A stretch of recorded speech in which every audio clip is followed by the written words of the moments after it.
अस्सलाम वालेकुम नाज़रीन, आप देख रहे हैं प्रोग्राम आज 7 बजे और मैं हूं आपके साथ सवेरा भट्टी। अमरीकी मीडिया रिपोर्ट्स के हवाले से बात कर लेते हैं। तो नाज़रीन, अमरीकी मीडिया रिपोर्ट्स के मुताबिक ईरान की जानिब से मिलने वाली जंगबंदी की तजवीज़ जो है वो तनाज़े के हल की उम्मीदों को कम कर रही है। ये सूरत हाल देखने में आ रही है। इसी के हवाले से हम ये सूरत हाल देख रहे हैं कि अमरीका की जानिब से, अमरीकी सदर ट्रंप की जानिब से हर रोज़ एक अलग बयान दिया जाता है, अलग खबर दी जाती है, जिसके बाद सूरत हाल मज़ीद कशीदा होती नज़र आ रही है। इसके साथ हमने यही देखा है कि अमरीकी सदर ट्रंप की जानिब से अभी कुछ देर कबल सोशल मीडिया पर एक पैगाम भी आया है, जिसमें वो वाज़ेह तौर पर ये कह रहे हैं कि ईरान की जानिब से उन्हें कहा गया है कि अबनाए हुर्मुज़ को फौरी तौर पर खोल दिया जाए, नाकाबंदी ख़त्म कर दी जाए। साथ ही वो ये कह रहे हैं कि जो ईरान है वो बहुत ज़्यादा कमज़ोर पोजीशन में है, मुश्किल पोजीशन में है। ये ईरान की जानिब से अमरीकी सदर ट्रंप को बताया गया। अमरीकी सदर डोनाल्ड ट्रंप ये बात करते हुए नज़र आ रहे हैं। और साथ ही उन्होंने ये भी कहा कि ईरान ने अभी इतला दी है कि अमरीका जो है वो ईरान जो है वो तबाही के दहाने पर है, इसलिए शायद जो है अबनाए हुर्मुज़ खोलने के लिए वो बातें कर रहे हैं। अब यही देखना है कि अमरीका अबनाए हुर्मुज़ खोलता है या नहीं, क्योंकि शुरू दिन से हम यही सूरत हाल देखते हुए आ रहे हैं कि ईरान की जानिब से एक ही मौक़िफ़ है, एक ही बात की जा रही है कि अबनाए हुर्मुज़ पहले खोली जाए, नाकाबंदी ख़त्म की जाए, उसके बाद ही मुज़ाकरात की मेज़ पर ईरान बैठेगा। लेकिन अमरीका की जानिब से बार बार इसी खबर की, इसी बात की तरदीद की जा रही है, इस बात को मुस्तरद किया जा रहा है। अब अमरीकी सदर ट्रंप की जानिब से ये बात कर दी गई है। पैनलिस्ट भी हमारे साथ तो मौजूद हैं, उनसे मजीद बात करेंगे। सीनियर सहाफ़ी और तज़ियाकार इम्तियाज़ खान फ़ारहान साहब ने प्रोग्राम में ज्वाइन किया है। सीनियर सहाफ़ी और तज़ियाकार हैं अहमद मंसूर साहब, वो भी प्रोग्राम में हमें ज्वाइन कर चुके हैं। और सीनियर तज़ियाकार हैं जब्बार चौधरी साहब, वो भी प्रोग्राम में हमारे साथ शरीक हैं। अहमद मंसूर साहब का रुख करूँगी और उनसे बात का आगाज़ करूँगी। मंसूर साहब, अभी कुछ देर कबल की बात करूँ तो अमरीकी सदर ट्रंप की जानिब से सोशल मीडिया पर एक पैगाम सामने आया है। वो कह रहे हैं कि ईरान ने अभी इतला दी है, ईरान चाहता है, लेकिन ये बात तो हम शुरू दिन से सुनते हुए आ रहे हैं ना कि ईरान ने कहा है कि नाकाबंदी ख़त्म की जाए, क्योंकि ईरान ने जब अबनाए हुर्मुज़ खोली तो अमेरिका की जानिब से नाकाबंदी जारी रही थी। तो अब ट्रंप साहब वही बात करते हुए नज़र आ रहे हैं कि ईरान कह रहा है कि अबनाए हुर्मुज़ की नाकाबंदी फौरी खोली जाए, और साथ ही ईरान जो है वो बहुत ज़्यादा मुश्किल पोजीशन में है। तो सर, इस पैगाम के बाद क्या समझते हैं, जो अमेरिका है वो आमादा होगा अबनाए हुर्मुज़ की नाकाबंदी ख़त्म करने के लिए? सर देखिए, मैं तो इस बात को समझता हूँ, मेरी ये राय है कि ये जो अबनाए हुर्मुज़ की नाकाबंदी है अमेरिका ने कर रखी है, और दूसरी तरफ जो ईरान है उसने भी वहाँ से अपनी मर्जी के जो जहाज़ हैं सिर्फ उनको गुजरने की वो इजाज़त देता है, और जो मुखालफ कैंप में हैं, जो अमेरिका के हामी हैं, वो उनको गुजरने की इजाज़त नहीं देता। तो ये एक ऑप्टिक्स हैं, ये सिर्फ और सिर्फ जो पसे पर्दा कोशिशें चल रही हैं ये उनको टाइम देने के लिए हैं, ये टाइम बाय करने के लिए हैं। अहमद मंसूर साहब, जब फील्ड मार्शल से दासिम मुनीर साहब ईरान पहुंचे थे, तेहरान में गए थे, तब तो ईरान की जानिब से अबनाए हुर्मुज़ खोल दी गई थी और सबको गुजरने की इजाज़त नहीं दी गई थी। सर, अगर मैं गलत नहीं हूँ तो मैं यही बात कर रहा हूँ कि जब वो वक्त था और उसमें वो उसको स्टेट ऑफ हुर्मुज़ को ईरान ने खोलने की कहा था, लेकिन इसके साथ साथ लेबनान और इसराइल की सीज फायर की बात हुई थी, ये दोनों चीजें हो गई थी। लेकिन हमने देखा कि उसके बाद जो ये नाकाबंदी जब अमेरिका ने खत्म नहीं की तो ईरान ने भी अपनी बात से पीछे हट गया। लेकिन इसका नतीजा क्या निकला? क्या जंगबंदी खत्म हो गई? जंगबंदी में तोसी हो गई। इसका मतलब यह है कि अंडरस्टैंडिंग मौजूद है। ये जो मामला है इसको आप एक बिल्कुल ये है, इस वक्त पॉइंट ऑफ कन्फ्लिक्ट ये नहीं है।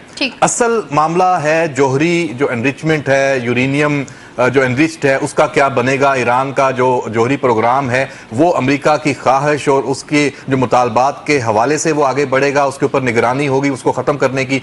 इसके साथ साथ जो ईरान अपनी पाबंदियां ख़त्म करना चाहता है, जो ईरान के ऊपर लगी हुई हैं पूरी दुनिया की सादी पाबंदियां, ईरान के जो एसेट्स हैं उनको वो उसका रिलीज़ करवाना चाहता है। और उसमें ईरान की जो पोजीशन है, ईरान इस वक्त ये देख रहा है कि अमेरिका को, सदर ट्रंप को तो जल्दी है, ईरान इसको जितना डिले करे उसके फायदे में ये पोजीशन जा रही है। तो आप देख रहे हैं कि ईरान ने इस मामले में टाइम बाय किया है और फायदा जो चुकाव है वो ईरान की तरफ है।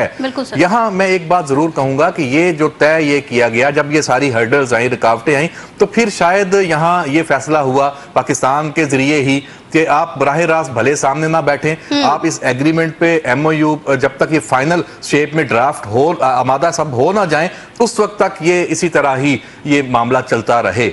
और जैसे ही इसके करीब आप पहुंचे, फिर ईरान ने अपनी जो नई तजावीज दी है, नई प्रपोजल, वो ब्रेक थ्रू है मैं समझता हूं, जिसपे अमेरिका ने आज बैठक की है अपनी, सदर ट्रंप ने अपनी पूरी जो काबीना कह लें इस मामले में, जो उसके अपने सारे दिमाग हैं, उसकी जो नशिस्त बुलाई है वो बड़ी अहम है। उसमें वो फैसला करेंगे कि ईरान की इन प्रपोजल्स का क्या करना है। उसमें ईरान ने क्या कहा है? ईरान ने कहा है कि आप 28 फरवरी से पहले की पोजीशन पर चले जाएं। पहले जो स्टेट ऑफ हुर्मज है उसको ओपन कर दें, जो बाकी मामलात हैं उस पर बातचीत चलती रहे। और ये ईरान ने करके पूरी दुनिया की हमदर्दियां भी समेटी हैं। क्योंकि पूरी दुनिया तंग है, सब परेशान है, और इसमें वो सब ये चाहते हैं कि ये जो स्टेट ऑफ हुर्मज है ये ओपन हो। तो ये समझ लें कि ये जो दबाव है, और इसको एक इलाकाई तनाज़ा के कोई हल के हवाले से भी ईरान देख रहा है कि इलाकाई जो ममालिक है उनके साथ मिलके इसका हल निकलना चाहिए, ताकि कल को अगर अमेरिका में कोई तब्दीली आती है, कोई वहां से चेंज आती है, तो स्टेट ऑफ हुर्मज एक इलाकाई तनाज़े के तौर पर ही रहे, ताकि इसका हल यहीं से निकले। तो ये इस वक्त सारी जो इस वक्त मैं समझता हूँ कि गेम है वो चल रही है। ठीक है सर, पॉइंट आ गया है। फैसल हकीम साहब, तजावीज़ के हवाले से, शराइत के हवाले से अभी अहमद मंसूर साहब ने बात की है, जो ईरान की जानिब से दोबारा रखी गई है और अमेरिका को सर भिजवा भी दी गई है, बता भी दिया गया है। लेकिन हम यही देख रहे हैं कि जो तर्जुमान है वाइट हाउस की कार्लिन, वो ये बात करते हुए नजर आ रही है कि अमेरिकी सदर ट्रंप उन तजावीज़ से खुश नहीं है जो ईरान की जानिब से कही गई हैं और जो भेजी गई हैं। तो सर क्या समझते हैं, इन तजावीज़ के हवाले से भी कॉमेंट कर दीजिएगा। क्या अमेरिका इन तजावीज़ पर, जो हमने सुना है कि ज़ेर गौर है ये तजावीज़, तो अमेरिका इन तजावीज़ पर नज़रसानी करेगा और इन तजावीज़ को मानेगा सर, जो ईरान की जानिब से अब दोबारा नई पेश की गई है?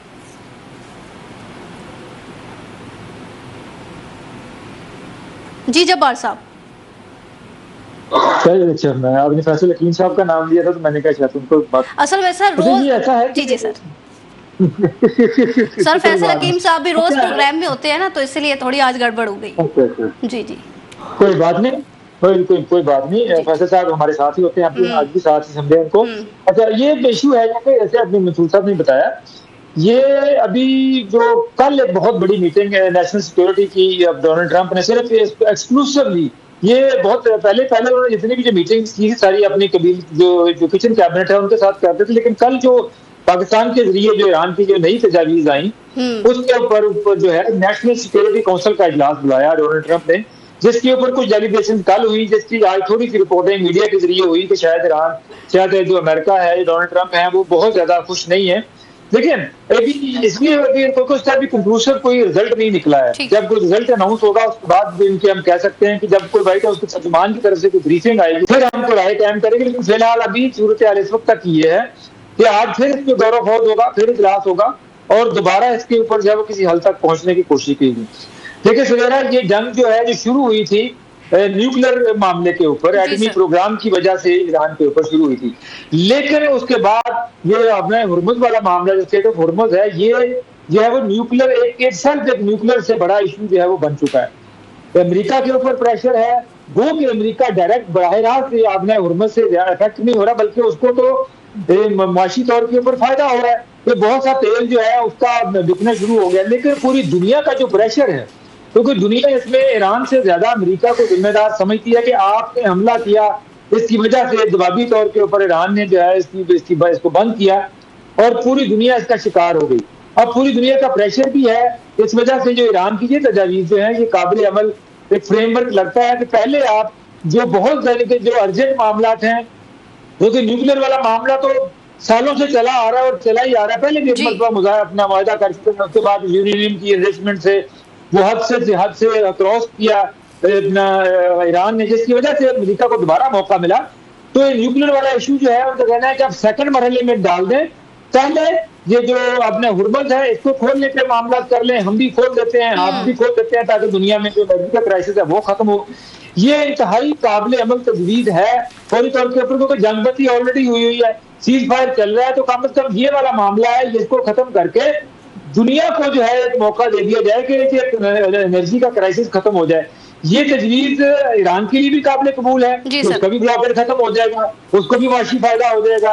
अमेरिका के लिए भी काबिल कबूल है कि दुनिया का जो प्रेशर उसके ऊपर आया हुआ है वो हट जाएगा, और पूरी दुनिया के लिए भी काबिल कबूल है कि कम से कम जो समुद्री तजारत है उसका रास्ता खुल जाएगा।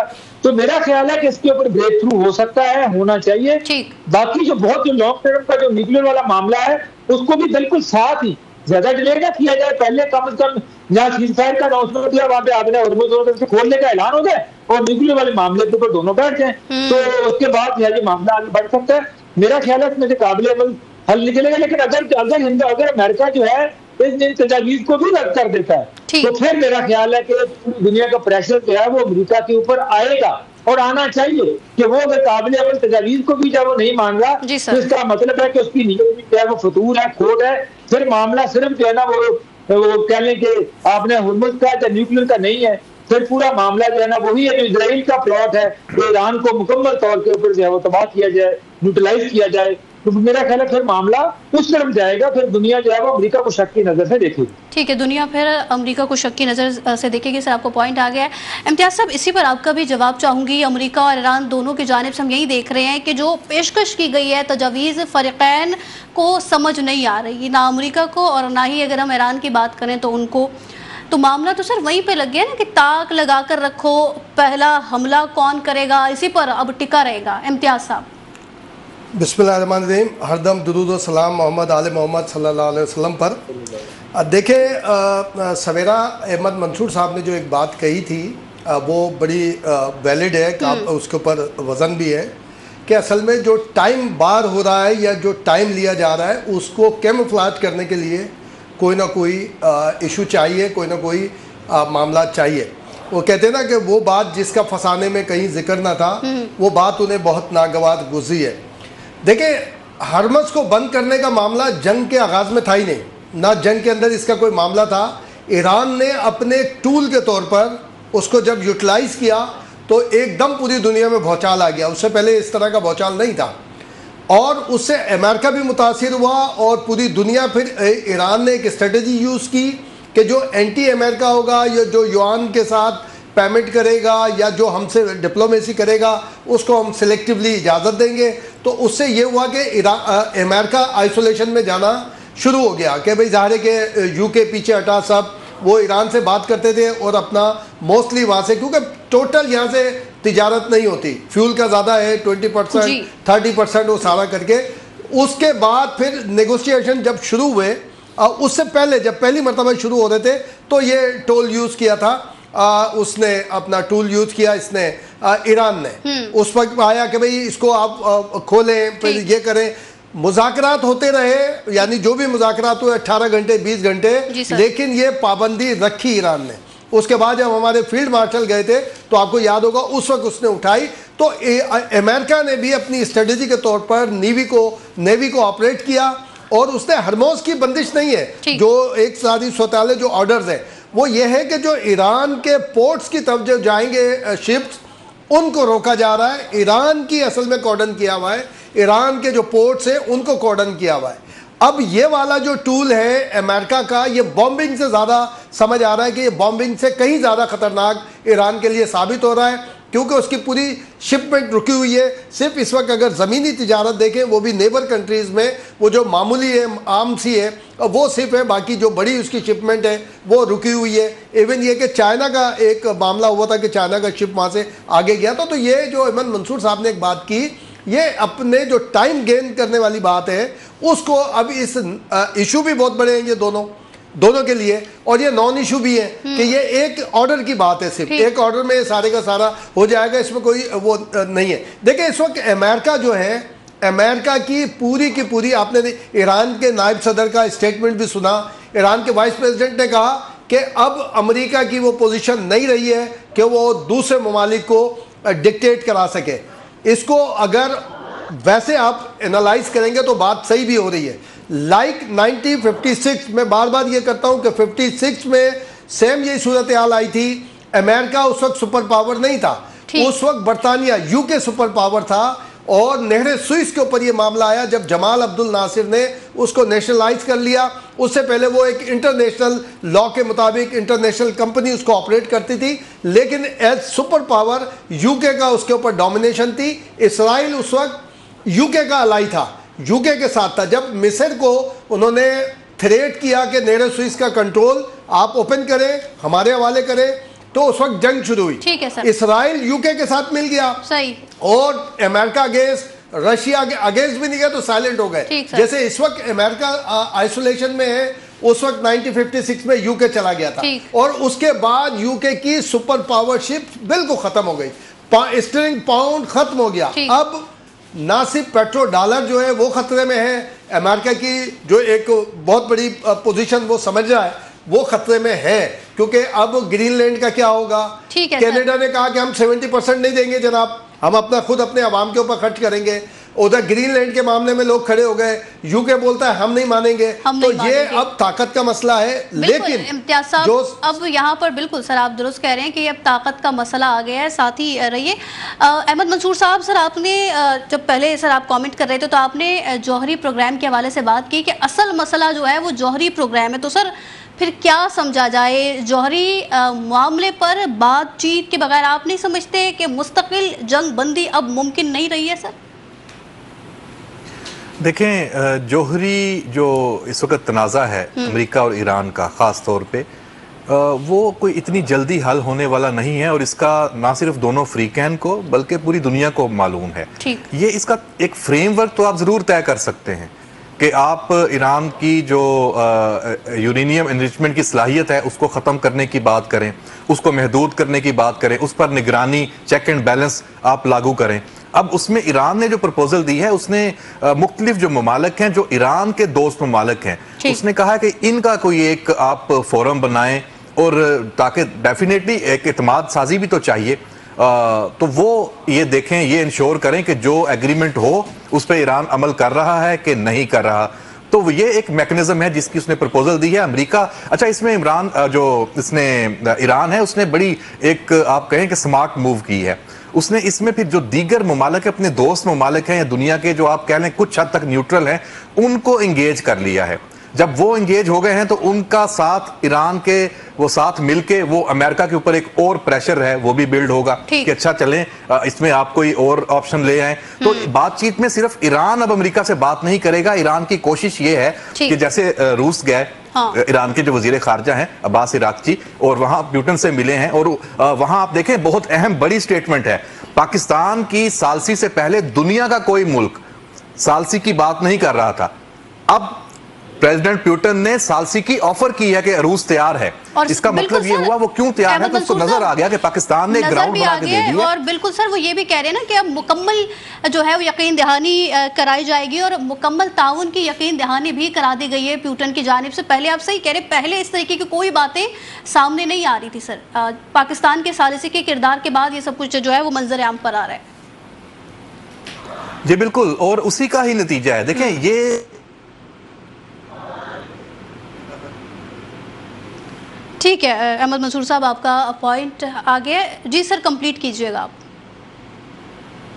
जी बिल्कुल, और आप इसमें देखें कि जो अब एक ये जौहरी चलें डील तो ये एक हो जानी है, ये अभी फौरी तौर पे तो स्टेट ऑफ हुर्मज़ ही है। जैसे ये सब हम इस पे अब एक तरह से मुतफिक नजर आ रहे हैं जितने भी तज्जियाकार हैं कि असल जो इस वक्त जो पॉइंट ऑफ कंसर्न है वो है कि ये स्टेट ऑफ हुर्मज़ है वो ओपन हो। यहाँ एक और अहम बात भी है, ईरान को जो माली फायदे या उसने वो लेने की कोशिश कर रहा है। देखें, ये आपको और हमें शायद नहीं पता, लेकिन अमेरिका में ये डिबेट हो रहा है कि 200 अरब डॉलर से ऊपर की डिमांड है ईरान की कि भाई आपने जो ये इंफ्रास्ट्रक्चर तबाह किया है, ये तामीर नौ के हवाले से कोई फुल पैकेज है आप दिया जाए, उसको कैसे मीट करना है। उसमें 20 अरब डॉलर तो डायरेक्ट उसके जो वो एसेट्स हैं या वो जो पैसे हैं जो आपने सीज किए हुए हैं पाबंदियों की वजह से मुख्तलिफ अकाउंट्स में फ्रोजन है, तो वो आप खोलें, वो उसको इजाजत दें। फिर इसके बाद एक सादी पाबंदियां यूरोप की अलहदा हैं, दुनिया के साथ ट्रेड की, ये सारा तो उसमें उसी ही से तो ये टैक्स का ऑप्शन निकला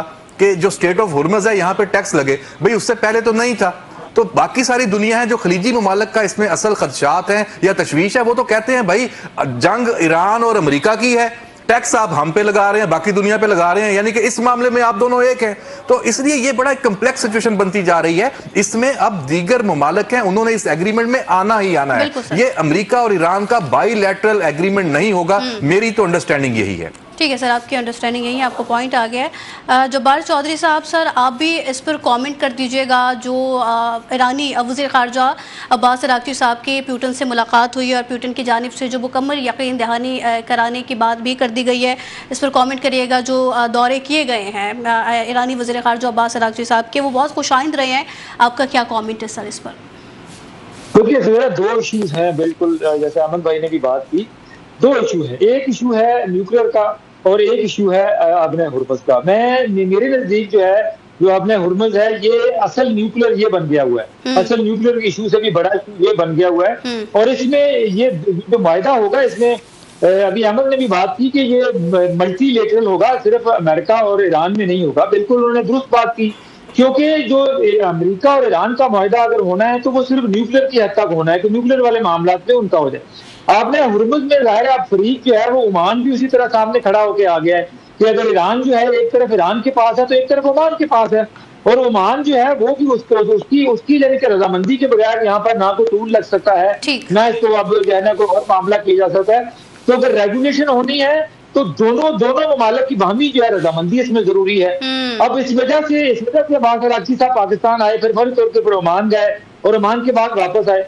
अब रशिया में जो उनका जाना है वो सिर्फ जो है वो न्यूक्लियर मामला के लिए है, क्योंकि अब्ने हुर्मुज़ बंद रहेगी तो उसमें तो अमेरिका का भी फायदा है, रशिया का भी फायदा है। रशिया ने अपना जो है वो पिछले 1 महीने के दौरान उसका जो प्रॉफिट है ऑयल का वो डबल से ट्रिपल हो गया है, तो उनको तो फायदा है इन चीजों का। तो ये जो नुकसान है ये गल्फ ममालिक को है, जिनकी पूरी इकोनॉमी तबाह होगी, जो एक ड्रॉप जो है वो ऑयल का वो एक्सपोर्ट नहीं कर पा रहे, जिनकी कतर की जो है वो गैस वाली एक्सपोर्टेशन वो बंद हो गई, सऊदी अरब में प्रॉब्लम आया, कुवैत की सारी ऑयल रिफाइनरियां बंद हो गई, सिर्फ अपने डोमेस्टिक यूज के लिए वो प्रोडक्ट प्रोड्यूस कर रहे हैं।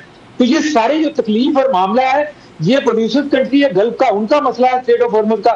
इनका मसला जो है ना न्यूक्लियर का बाद में हो सकता है, सबसे पहले स्टेट ऑफ हुर्मुज़ का मसला है। इसलिए जब कोई मामले सबसे पहले इसकी बात हो जाए।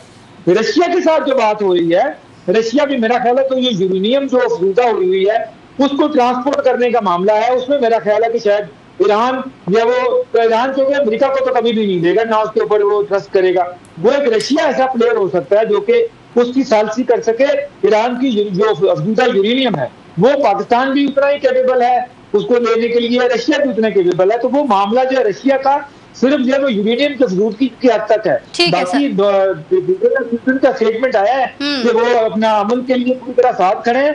तो ये ग्राउंड जो है जो पाकिस्तान ने फराहम की है, ये जो सालसी की ग्राउंड है, पाकिस्तान ने दुनिया को ये बावर करवाया कि अमन हो सकता है, इतना बड़ा इशू नहीं है, बात करने से बात बन सकती है। इसलिए रूस का भी हौसला बुलंद हुआ है।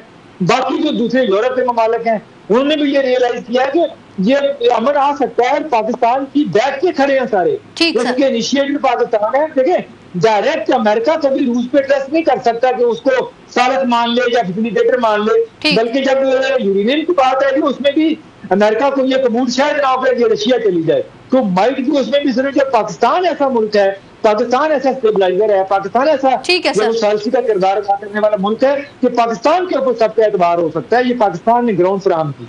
बिल्कुल सर, पाकिस्तान को काबिल एतमाद प्लेयर समझा गया, काबिल एतमाद समझा गया, तभी सालिसी का किरदार पाकिस्तान ने अदा किया है। दोनों ममालिक को मुज़ाकरात के मेज़ पर पाकिस्तान लाया था।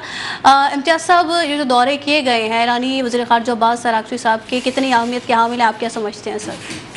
देखिए, अब्बास अराग़ची साहब चाइना नहीं गए, आपने देखा रशिया गए, ओमान, मस्कत, ठीक है ना। अब चाइना ने खुलकर कभी उसके ऊपर इशू के ऊपर बात नहीं की, हिडन बहुत सारी बातें उसके हवाले से आती रही हैं। रशिया का जो प्रेसिडेंशियल ऑफिस है वो इसके ऊपर कमिट्स करता रहा है, और ज़ाहिर है कि पुराना इनका इत्तेहादी भी है और सारी चीज़ें भी हैं। और जो अभी जब्बार चौधरी साहब कह रहे हैं, जो अफजूदा यूरेनियम है उसकी शिफ्टिंग का मामला चल रहा है, मे बी हो इसलिए उसमें कि रशिया ने ऑन किया है। सालिस अभी भी पाकिस्तान है, उसी के थ्रू डायलॉग हो रहे हैं, आमने सामने भी उसके थ्रू हुए, मैसेजिंग भी अब उसी के थ्रू हो रही है, सारी चीज़ें उसके ऊपर है। देखिए, एक ऑलरेडी यूरेनियम के ऊपर मुआहदा मौजूद है जिससे ट्रंप जब फर्स्ट टर्म में आए थे 2018 में भागे थे।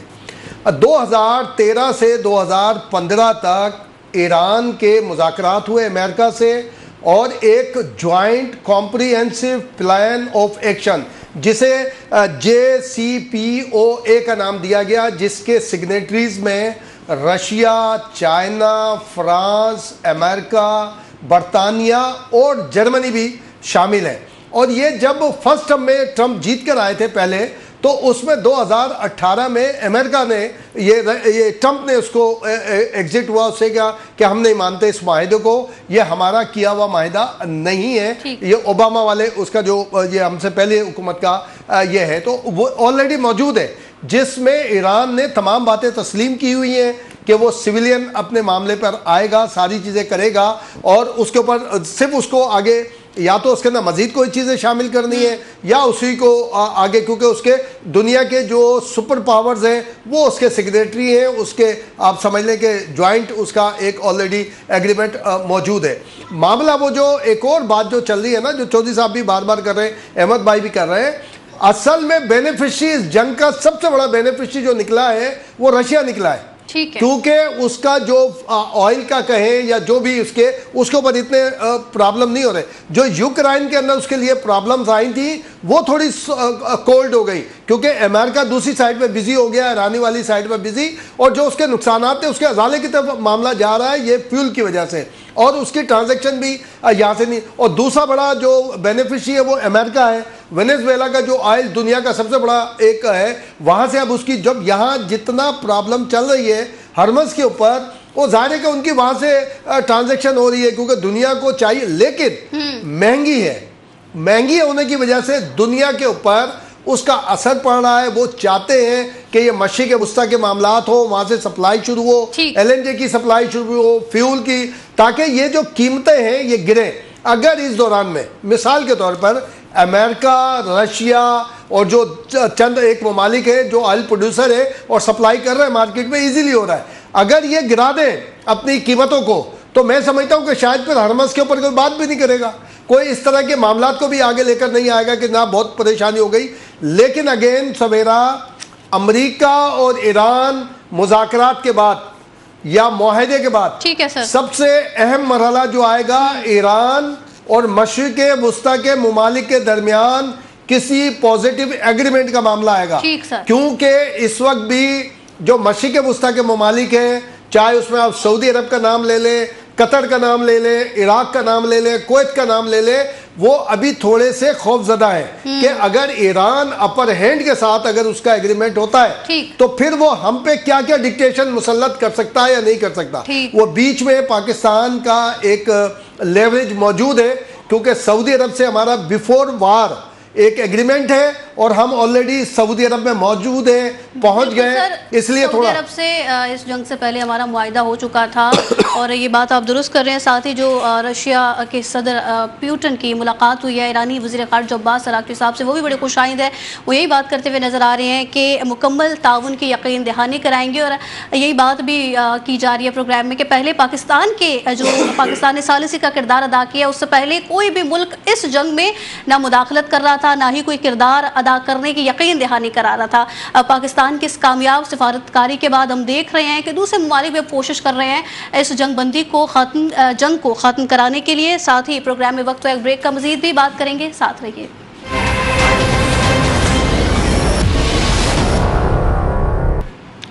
वेलकम बैक नाजरीन। मुज़ाकरात के हवाले से और मुज़ाकरात में जो कशीदगी चल रही है उस हवाले से बात कर रहे हैं। साथ ही ये भी आपको बताते चलें कि ईरान अमेरिका जंग को लेकर एक नई सोच भी सामने आ रही है। वो सोच कुछ इस तरीके से है कि ईरान अमेरिका तनाज़ा एक सर्द जंग की शक्ल अख्तियार कर गया है। मुतादिद अमरीकी हुकाम ने न्यूज़ वेबसाइट को ये बताया है कि उन्हें खदशा है कि अमेरिका एक ऐसे तनाज़े में फंस सकता है जिसमें ना जंग हो और ना ही कोई मुआहिदा हो। साथ ही इस सूरत हाल में अमेरिका को अपने फौजी दस्ते मजीद कई माह तक खित्ते में रखना होंगे। और ये भी कहा गया है कि आमनाए हुर्मज़ बंद रहेगी और साथ ही जिसमें ना कोई मजीद सूरत हाल नज़र आएगी, नाकाबंदी इसी तरीके से आमनाए हुर्मज़ की बरकरार रहेगी और दोनों फरीक एक दूसरे के पहले कदम या फिर हमले का इंतज़ार करते रहेंगे कि पहला हमला कौन करेगा। साथ ही अमेरिका में नवंबर में होने वाले वस्त मुद्दती इंतखाबात के हवाले से भी कुछ सूरत हाल हमारे सामने है, वो भी मामलात है जिसकी वजह से अमेरिकी सदर ट्रंप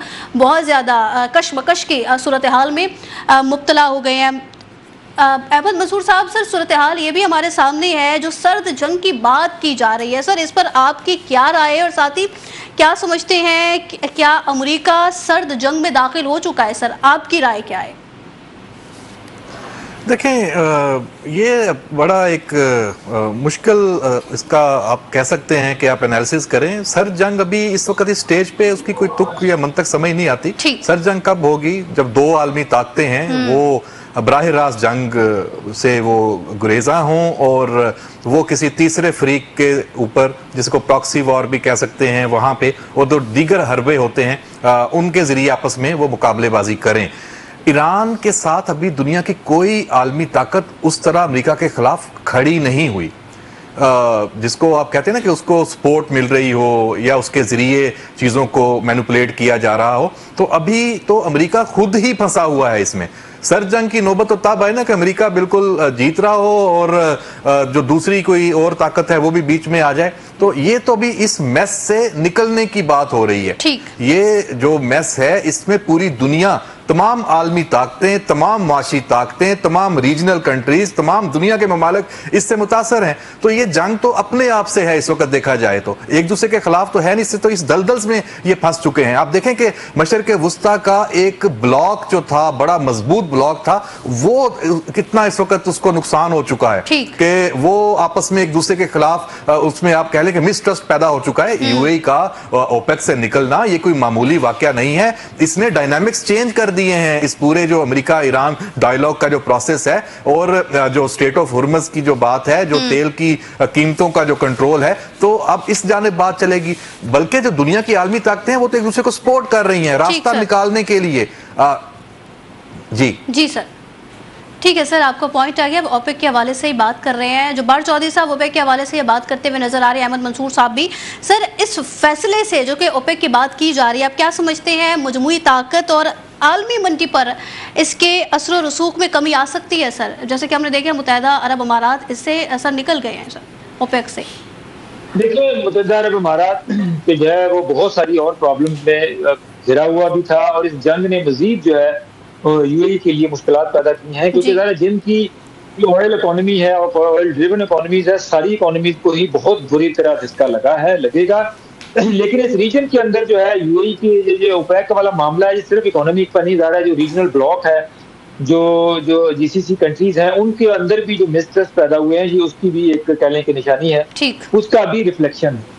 तो ये वाले मामला जो है इससे जैसे अब यूएई जो है वो आजाद होगा, ज़रा उसको किसी कहने के फ्रेमवर्क में जैसे तंजीम के अंदर या ऑयल ज्यादा कम प्रोड्यूस करने का भी पूरी तरह पैमाने होते हैं, चीजें तय करती हैं, तो उन चीजों से निकल जाएगा। वो अपनी इंडिपेंडेंटली जो है वो इसको देखेगा कि वो किस तरह अपने ऑयल की मार्केट को कैप्चर करना है, मार्केट करना है, अपना ऑयल आगे कैसे बढ़ना है। ये वाले मामला तभी इसका जो असरात हैं वो हम अभी देखेंगे, लेकिन सबसे पहले जो असरात हैं वो असरात हम तब देख पाएंगे अगर जो स्टेट ऑफ हॉर्मुज़ खुल के इकोनॉमी की जो सप्लाई चेन है, जो एनर्जी की सप्लाई चेन है, वो किसी तरफ से रेगुलेट होगी, वो बहाल होगी। ये अगर स्टेट ऑफ हॉर्मुज़ अगर खुल भी जाती है तो इसको दोबारा से पूरी दुनिया को पहले वाली सूरत हाल में आने से 6-8 महीने लग जाने हैं। उसके बाद हम ये असरात का जायजा ले सकते हैं कि ये यूएई का फैसला जो है वो दुरुस्त है या गलत है। अभी इसके ऊपर कमेंट करना कि इसके असरात का जायजा लेना बहुत अर्ली है। लेकिन जो आपने पहले बात की थी, जो आपने सर्द जंग वाली बात की, जी सर, उसके ऊपर बात की जा सकती है कि सर्द जंग जो है, देखिए मुझे इसमें पॉसिबिलिटी तो निकल सकती है कि स्टेलमेट चीजें हो जाए, लेकिन इसको इसलिए भी ज्यादा पहले के इस स्टेटस को में रह नहीं सकती, क्योंकि इसमें देखिए पहले जो सर्द जंग हमें याद है, रूस और अमेरिका की याद है, उसमें बराह रास्त पूरी दुनिया की जो इकोनॉमी है, जब बाकी मामला हैं, वो इन्वॉल्व नहीं थे, और तरह से जंग लड़ी जा रही थी। स्टेट ऑफ जो सर्द वार है वो कभी अफगानिस्तान के अंदर, कभी इधर उधर, कभी करके लग जाए। लेकिन ये वाला जो मामला है ये बराह रास्त पूरी दुनिया स्टेट के ऊपर है, ठीक, तो पूरी दुनिया कभी भी नहीं चाहेगी कि जो स्टेटस को बरकरार रहे, क्योंकि सर्वाइवल का जो है ना वो सर्वाइवल की जंग शुरू हो गई है पूरी दुनिया में। आप देखिए, आप ऑस्ट्रेलिया में देख लें, आप यूरोप में देख लें, एनर्जी की कीमतें बढ़ेंगी, गैस की शॉर्टेज हो जाएगी। पाकिस्तान के अंदर देखें एलएनजी का मसला पैदा हो गया। हिंदुस्तान के अंदर अभी एक लेटेस्ट अभी खबर जो आई है, इंडिया की जो तमाम एयरलाइंस हैं, एयर इंडिया है, इंडिगो है और बाकी जो दूसरी एयरलाइंस है, सब ने हाथ खड़े कर दिए। उन्होंने कहा हम लोग डिफॉल्ट करने वाले हैं, क्योंकि जेट फ्यूल नहीं मिल रहा। अभी इस वक्त जब हम बात कर रहे हैं हिंदुस्तान की तीनों एयरलाइन जो है वो ग्राउंड होने जा रही है। पूरे हिंदुस्तान में इस वक्त डिस्कस हो रही है कि ये कौन को जेट फ्यूल नहीं मिल रहा। ये अभी हिंदुस्तान की एयरलाइन है, इसके बाद ये जो है यूरोप की एयरलाइन की तरफ जाएंगी, ये बाकी पूरी दुनिया के मामला की तरफ जाएंगी। ये कोविड से बड़ा बहरान जो है वो दुनिया में जो है वो जन्म ले रहा है। इसलिए मेरा ख्याल है कि दुनिया नहीं चाहेगी कि मामला जो है स्टेटस को बरकरार रहे। उनकी ख्वाहिश होगी कि न्यूक्लियर वाला मामला हल होता है नहीं होता, ईरान ने अमेरिका से जंग लड़नी है, भले लड़े, जो मर्जी करे, लेकिन ये ऑयल का फ्लो जो है, जो समुद्री रास्ता है, उसको खुलना चाहिए। ठीक है, समुद्री रास्ते को इससे पहले कि पूरी दुनिया जो है वो अपनी आर्मी लेकर स्टेट ऑफ हॉर्मुज़ को खुलवाने आ जाए, अमेरिका को और ईरान को दोनों को सख्त प्रिवेल करनी चाहिए। और आज जो अमेरिका जो मीटिंग हो रही है, अभी उन्होंने एक और डोनाल्ड ट्रंप ने इस तरह का ट्वीट किया कि उनके तासुर देने की कोशिश कर रहे हैं कि ईरान जो है वो कोलैप्स हो रहा है। तो ज़ाहिर है ईरान का भी मसला है कि ईरान की तिजारत भी बंद हुई है, तो दोनों तरफ से विन विन सिचुएशन है। इस मामले को वंस एंड फॉर सेटल करना चाहिए। जब्बार साहब आप कह रहे हैं कि पूरी दुनिया ना जाए अबनाए हुर्मुज़ खुलवाने के लिए, उससे पहले कुछ ना कुछ कोशिश की जाएगी। तो जो आज सोशल मीडिया पर पैगाम दिया गया है अमेरिकी सदर ट्रंप की जानिब से, आप क्या समझते हैं ये कोई लचक थी जो उन्होंने कहा है कि ईरान कह रहे, क्योंकि ईरान तो पहले से ही कह रहा है ना कि अबनाए हुर्मुज़ की नाकाबंदी खत्म की जाए, क्योंकि ईरान अब कह रहा है ना, ईरान उस वक्त से कह रहा है जब से अमेरिका ने उनके मफादात को नुकसान पहुंचाया। पहले ईरान जो है पूरी दुनिया के मफादात को नुकसान पहुंचा रहा था, उसको ब्लॉक करके। अब अमेरिका ने ईरान के जो मफादात है मुआशी, उनको भी ब्लॉक किया है। तो अब ईरान को भी थोड़ा सा, यानी कि उनके लिए भी थोड़ा सा मुश्किल सूरत हाल है। तो वो चाहेंगे कि कम से कम जो है वो खुद भी इस सूरत हाल से निकले और दुनिया को भी निकाले। इसलिए मैंने कहा विन विन सिचुएशन दोनों तरफ है, दोनों तरफ से फेस सेविंग मौजूद है कि ईरान को भी जरूरत है, अमेरिका को भी जरूरत है। तो इसलिए इसका कोई म्यूचुअल हल निकल जाए ताकि कम से कम जो है ना सी रूट बहाल हो और दुनिया में जो है वो एनर्जी का बहरान दुनिया इससे पहले कि जब्बार साहब फिर वही बात आप कह रहे हैं कि दोनों तरफ से फेस सेविंग की जा रही है। सर पॉइंट आ गया। इम्तियाज साहब अबनाए हुर्मुज़ के मामले पर बात कर रहे हैं। सर अबनाए हुर्मुज़ में कशीदगी के बायस हम देख रहे हैं कि आलमी जो तेल है सप्लाई वो बहुत ज़्यादा मुतासिर हुई है। उसके बाद अभी अहमद मंसूर साहब ने भी जो बात की ओपेक के हवाले से और मुत्तहदा अरब अमारात का ओपेक छोड़ना, आप नहीं समझते आलमी मंडी को ये मज़ीद गैर मुस्तहकम करेगा? आप सर देखिए, हर्मस जो है ना, इसने डिस्टर्ब सिर्फ मशीक वस्ता को किया है। अगर अभी दुनिया खरीदारी अमेरिका से शुरू कर दे, रशिया से और खरीदारी बढ़ जाए और दूसरे ममालिक की तरफ रुजू कर लें, तो ये सप्लाई का कोई वो इतना प्रॉब्लम नहीं होगा जितना ये हर्मस है। हर्मस तो 25 से 30% सप्लाई देता है और वो भी मशीक वस्ता के ज़्यादा है। ईरान की अपनी सप्लाई है। ये सारे डिस्टर्बेंस तो वहाँ से हो रही है कि सारे उसमें अगर नहीं भी होता, अगर दूसरी साइड से खरीदारी शुरू हो जाती है तो आप समझे कि वो तो और खुश हो जाएंगे। लेकिन इस वक्त जो सूरत हाल समझ आ रही है वो मल्टीपोलर वाली समझ आ रही है कि अब दुनिया के दूसरे सुपर पावर्स को, उसमें like France, UK, Russia, China, उनके पास बहुत अच्छा मौका आया है। अब ये ईरान के हाथ से निकल गई जंग। मेरा तो नुक्ता नज़र ये है कि ये ईरान के हाथ से निकल गई सूरत हाल। अब ये जो 4 बड़ी सुपर पावर है, अब इसमें जर्मनी भी एक यानी पावर के तौर पे आया है। यूरोप भी उसके अंदर मौजूद है जो उसको सपोर्ट करता है पीछे, कि अमेरिका की सुपर पावरशिप को कैसे डैमेज किया जाए। ये इनके पास बहुत अच्छा मौका आया है कि आप देखें कि इस वक्त पोजीशन खराब हुई है ना अमेरिका की, कि कनाडा जैसा जो ट्रंप जब जैसे ही इलेक्ट हुआ था, सबसे पहला थ्रेट इसने कनाडा को दिया था कि ये हमारा, मैं इसको पार्ट ऑफ अमेरिका बनाऊंगा, इसको अमेरिका के स्टेट के तौर पे हम शामिल करेंगे। उसको थ्रेट किया, फिर ग्रीन लाइन पे चला गया वेनेजुएला के प्रेसिडेंट और उनको पूरी रिजिम को उठा के ले आया, इसलिए कि वहाँ पे कब्जा, उनके फ्यूल जो भी रिसोर्सेज हैं उस पर कब्जा। अब आपको याद होगा उसने बार बार अमेरिका ने क्या कहा था जब स्पेन ने उसके अगेंस्ट स्टेटमेंट दिया, बयाना में 1-2 बात हुई, जर्मन के तरफ से एक बयान आए, उससे कहा तो फिर जाओ आप खुद खुलवाओ अबनाए हुर्मुज़, नहीं तो जेट फ्यूल मुझसे खरीदें आप। उससे ये ऑफर की थी कि उसमें अगर ये अपने रेट कम कर दे या जो भी साजिश कम करे तो मैं समझ रहा हूँ फ्लो उधर चला जाएगा कि यार उधर के बजाय इधर से हम खरीदारी कर लें। और जहाँ तक यूएई की बात है, यूएई ने अपना ट्रस्ट डेफिसिट कर दिया है। ठीक है सर। मशरिक़ वुस्ता के ममालिक में भी ये एक इजराइल के हवाले से बहुत ज्यादा सामने डिस्कस हुआ, ईरान का भी मामला ऐसे आया है, पाकिस्तान से भी सूरत हाल बेहतर नहीं। तो ये अभी भी एक दूसरी डिबेट ये की जा रही है कि ओपेक से यूएई खुद नहीं निकला है। अच्छा। इसको डिक्टेशन अमेरिका और इसराइल की तरफ से दी गई, क्योंकि थोड़े 1-2 रोज कबल यूएई की जानिब से अमेरिका से कहा गया था कि जी हमारे साथ प्रॉब्लम्स आ रहे हैं, डॉलर्स के प्रॉब्लम्स आ रहे हैं, लोग वहां से पैसा निकालना चाह रहे हैं, निकाल रहे हैं, पेमेंट का हमारे साथ प्रॉब्लम हो रहा है, तो हमें डॉलर्स दिए जाए। तो अब इसका मशरिक़ वुस्ता के ममालिक भी अब यूएई पे वो ट्रस्ट नहीं करते, ईरान भी नहीं करता, मशरिक़ वुस्ता के ममालिक भी अब उस तरीके से होगा, लेकिन इतना ज्यादा असर नहीं होगा, नहीं कर सकते, होगा मगर इतना असर नहीं होगा। पॉइंट आ गया। जब्बार चौधरी साहब, सर अक़वाम मुत्तहिदा के सेक्रेटरी है सर एंटोनियो गुतेरेस, उनकी जानिब से पाकिस्तान ने जो कामयाब सफारती कोशिशें की है और सालिसी का किरदार अदा किया है, उसकी मुतरफ वो नजर आ रहे हैं। इसी साथ अगर बात करें तो पूरी दुनिया ही पाकिस्तान की मुतरफ नजर आ रही है। साथ ही पेट्रोल की कीमतों की अगर सर बात की जाए तो मजीद बढ़ती जा रही है, पूरी दुनिया ही इससे परेशान नजर आ रही है। क्या समझते हैं अगर आबनाए हुर्मज़ तवील अरसे तक सर बंद रहती है तो आप नहीं समझते आलमी मईशत और तवानाई की मंडियों के जो असरात है वो मजीद कशीदा हमें नजर आएंगे? इस पर भी कॉमेंट कर दीजिएगा, लेकिन सर शॉर्टली कॉमेंट कीजिएगा। बेहतरीन बिल्कुल असर आएंगे, दुनिया की मैशें रुक जाएंगी, तबाह हो जाएंगी, बिल्कुल इसमें कोई शक नहीं है। और जहाँ पे जो अक़वाम मुत्तहिदा के सेक्रेटरी जनरल ने पाकिस्तान की तारीफ की है, दरअसल तो ये उनका काम था। पाकिस्तान ने एंटोनियो गुतेरेस साहब का काम आसान किया, बल्कि उनकी जगह पे काम किया है। सर तभी तो उनकी तारीफ तो पाकिस्तान की बनती है। तो ये बिल्कुल मैं सच्ची बात कह रहा हूँ कि ये अक़वाम मुत्तहिदा का काम था, उनका काम है। अक़वाम मुत्तहिदा इसलिए बनी है ताकि कॉन्फ्लिक्ट को रिजॉल्व करे, मीडिएशन करे, लोगों को कहे कि भाई आप जंग छोड़ दो। ये वज़ीर आज़म शहबाज शरीफ ने एंटोनियो गुतेरेस का काम किया है, उनकी ड्यूटी निभाई है, और पाकिस्तान ने अक़वाम मुत्तहिदा का रोल अदा किया है पूरी दुनिया के अमन के लिए। ये सिर्फ अक़वाम मुत्तहिदा से एंटोनियो गुतेरेस ही नहीं, आप किसी भी मुल्क के वो सदर को देख लें, यूरोपीय यूनियन को देख लें, इसके बाद ऑस्ट्रेलिया को देख लें, कल जर्मन चांसलर ने पाकिस्तान की तारीफ की। तो दुनिया में हर मुल्क जो है, क्योंकि पाकिस्तान ने खुलूस नीयत के साथ पूरी दुनिया को अमन देने की बात की है, और पाकिस्तान आज तक वो काम कर रहा है। पाकिस्तान ने अपने बहुत सारे काम कॉम्प्रोमाइज किए, अपने घर में बहुत सारी चीजों को पीछे किया। जब्बार साहब, आपने अक़वाम मुत्तहिदा के जो सेक्रेटरी जनरल की जानिब से पाकिस्तान की तारीफ की गई, आप कह रहे हैं कि उनका काम था जो पाकिस्तान ने किया है।